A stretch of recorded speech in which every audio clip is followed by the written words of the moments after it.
करब हो। 4 साल के नौकरी यार हम नहीं करब हो। भले बो अब आलू टमाटर घामा में जरब हो। 4 साल के नौकरी मोदी जी हम नहीं करब हो।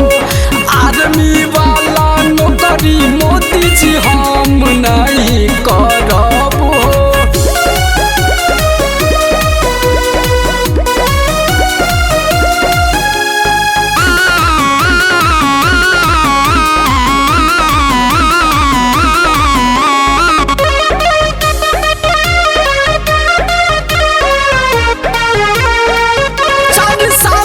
नौकरी में का करब हो, का करब हो, का करब हो।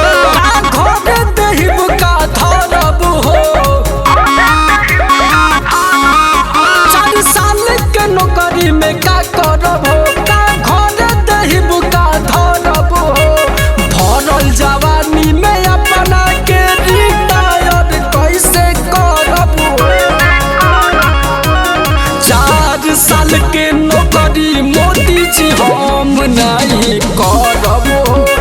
आर्मी के नौकरी मोदी जी कबो नहीं करब हो।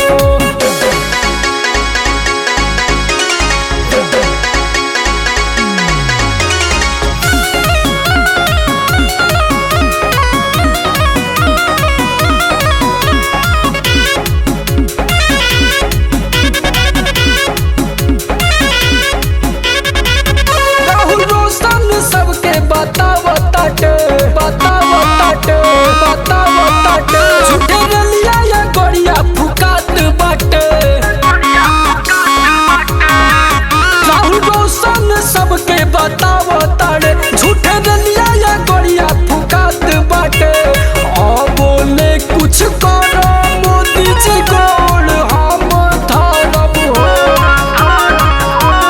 4 साल के नौकरी मोदी जी हम नहीं करब हो।